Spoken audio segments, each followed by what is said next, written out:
Hi again, everyone. I'm Ollie Matthews. This is Refuge from Narcissism, and this refugee video is sponsored by contribution from Anonymous, and here's her story. Hi, Ollie. I left a PayPal donation. I hope this helps. I have thought about writing you on this subject for a long time, and it seems to be coming to the forefront in the current state of society. I have listened to your videos on higher education and teachers in general. And how they are not heroes, and I mostly agree with you, as I was a school teacher for 6 years before I quit teaching to be a stay-at-home mom. I went back, well, I hope you're homeschooling your children then at this point.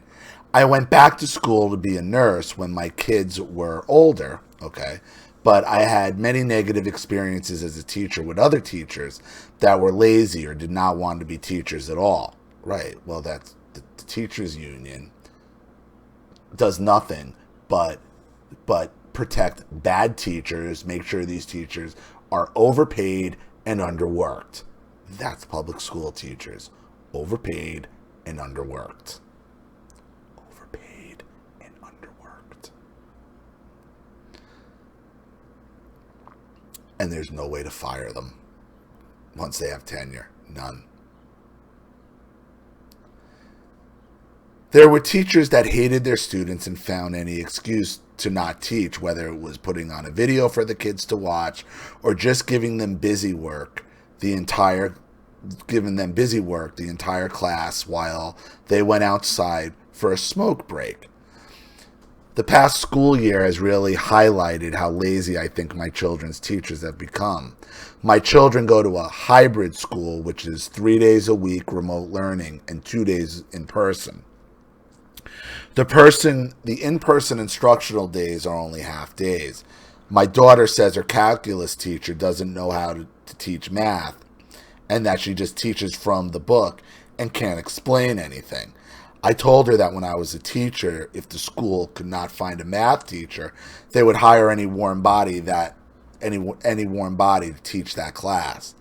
At my school, we had an English teacher, but they made her teach high school math and then evaluated her teaching skills based on her teaching a subject she was not trained to teach. When I was a teacher, we had a bomb threat one day right after September 11th.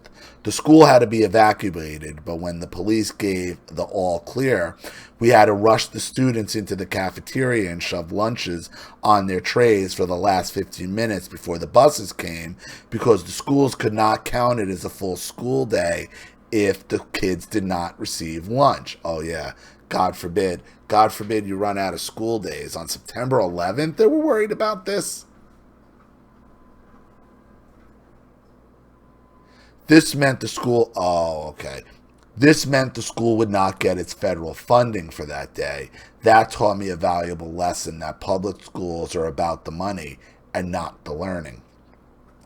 And where do you think that federal funding goes? Do you think it's going for books and desks and all the stuff to help the kids? No, it all goes to fucking teacher salaries. Teacher salaries. My ex-wife works in one of these fucking federally funded public school districts in New Jersey. East Orange School District. You want to fucking laugh? I've brought this up I don't know how many times. Go Google East Orange School Districts and go look at the names of the public schools. Okay? The public schools in East Orange, New Jersey, that are also getting federal funds because it's in inner city and yada, yada, yada. You got schools named after Johnny Cochran, Whitney Houston, and my personal favorite is, was, and will always be, of the Psychic Friends Network, Dionne Warwick. Now, I understand the importance of having black leaders on the names of schools in urban cities. Okay?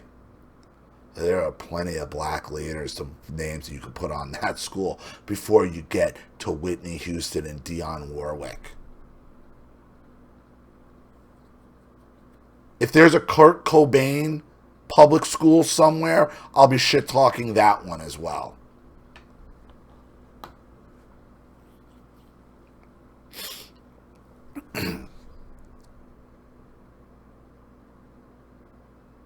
And right now, my ex-wife is making like almost $100,000 with benefits and all that to teach Zoom to first graders.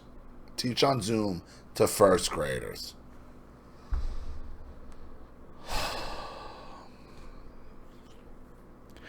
However, I think the problem runs deeper than that. I think societal narcissism has invaded the public education and higher education. Yeah, I've been talking about that. I had a narcissistic or possibly borderline female principal that put me on probation my first year teaching. She called me into her office to tell me what a horrible job I was doing. She had me in tears yelling at me and then suddenly changed her tune, smiled, saying, "Okay, let's go get some snacks at the faculty meeting." It was so bizarre, almost like a psychopath with her smile. I learned at the faculty meeting that she had been fired that day and was given the option to resign. I was just someone in her way that she wanted to take her frustration out on. None of the teachers believed me that she had been screaming at me in her office.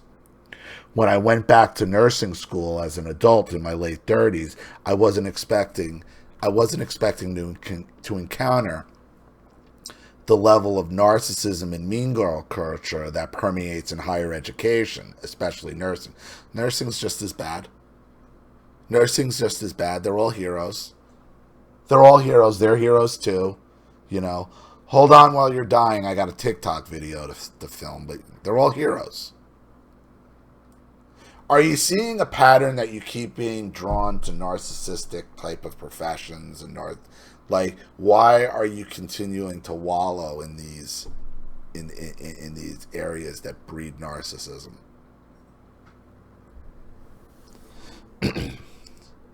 Nursing is a profession where you're expected to be empathetic and caring, so you would assume the professors teaching the next generation of nurses would exemplify those characteristics, but I was very naive.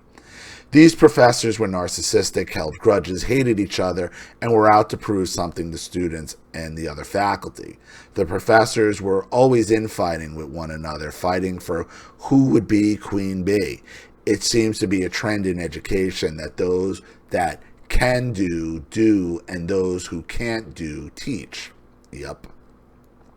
It is no different in nursing school. Many times the professors are either new nurses who have only been nurses for less than 5 years, hated being at the bedside and went back to school immediately to get their master's in education so they can teach, or they are older nurses who became burned out with nursing and now pass on those attitudes to the students. I'm sure it is not every school, but from what I have seen interacting with clinical instructors in my hospital, the problem is pervasive. These professors change their standards all the time. They have their favorites and choose who they kick out of the program with no warning. Several girls who got pregnant during the program were strongly encouraged to quit, even though their grades and clinical performance were stellar. Well, we know why. We don't want to have to. Gotta be careful here. Got to be careful.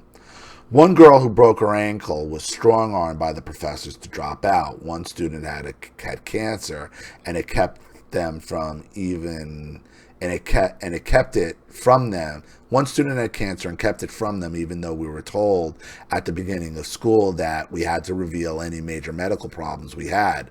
I told the other students I felt like this was discriminatory, especially for a publicly funded institution, to discriminate against students for disabilities or medical issues. They broke their own rules by allowing a student who suffered from migraines to continue the program, even though she had missed too many clinical days. You want to know why they want the migraine nurse there? Because the migraine nurse is going to want access to the pills, the same access that most of these nurses want access to. She's easier to control.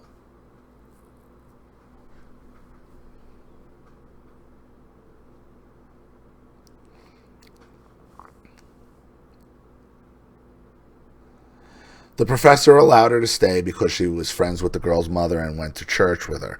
Other students who missed too many clinical days were kicked out of the program immediately. This same professor was the one that boasted in one of her lectures that she had Once created a test so hard that she failed an entire senior class. This professor had no empathy and would laugh during lectures when she told stories about patients who had died under her care. She once told a story about a little boy that had died in her ER because he wasn't wearing a seatbelt and was thrown from the back seat to the front of the car.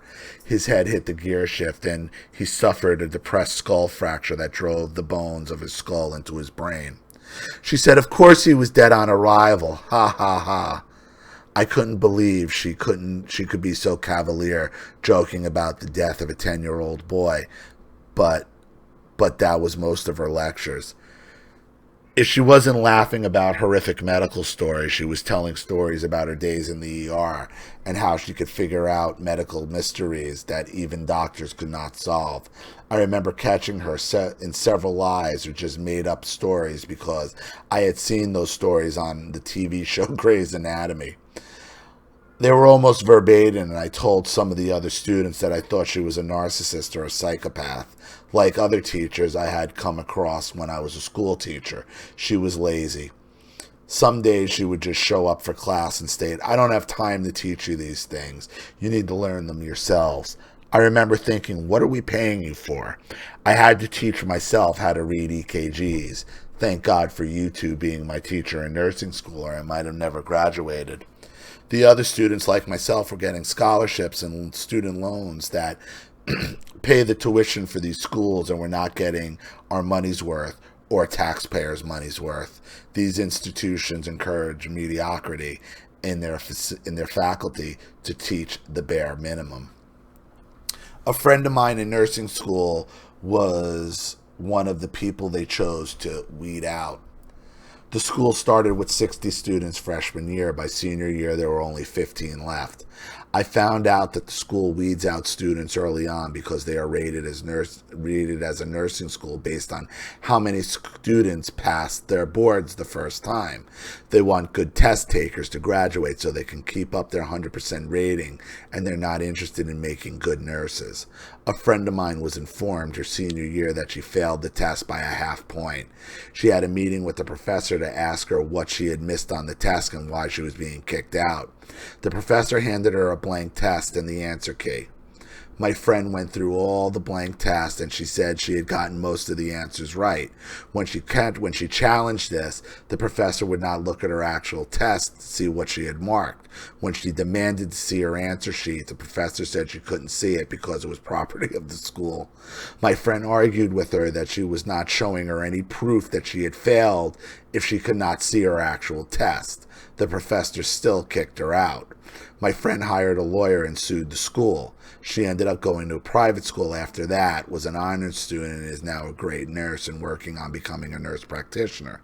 I don't know what became of the lawsuit because my friend said she couldn't talk about it, but the fact that she wasn't able to afford a private school, I think they must have settled the case. Yeah, if she can't talk about it, they settled that shit. They absolutely settled that quick too. Quick. That's why you never heard about it. This is what academia is. It's set up to protect itself. Whether it's nursing or the medical field, it's all set up to serve itself. Itself, not other people, not the people they profess to educate. Not the people they profess to heal and take care of it. No.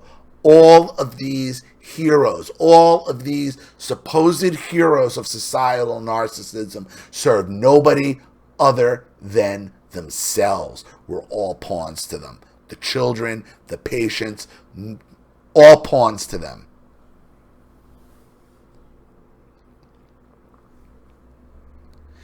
After she failed out of nursing school, the professor gave us a very difficult exam that most of the class failed, including the teacher's pet with migraines. All of a sudden, the professor said she was giving us 1 extra time credit to be applied to the grade of the test. We took a special test where we could get 5 extra points added to our grade. We all knew it was because the teacher's pet had failed. At graduation, she had a special academic award that was given out to the teacher's pet. It wasn't for academic achievement, but more so achieving in nursing school while facing hardship. Several of us laughed at graduation because we knew other girls who had deserved that award, like the student who had cancer treatments and had beat cancer while in school, or the girl from Kenya who left her family to come to the United States for a better life.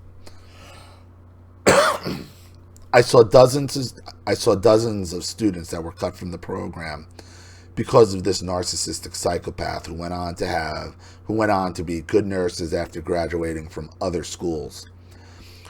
We will still get students from this school that come to my hospital, do clinicals, and I hear them complaining about this professor and how she seems to run the whole program and make it a toxic environment. It saddens me to think that we have a nursing shortage, but societal narcissism and the flawed educational system is contributing to this problem. I don't know what the answer is to fixing our schools. Maybe it's holding teachers accountable for their students' progress, or demanding you need to disband the teachers' unions. You want to fix the schools, you need to abolish the teachers' unions.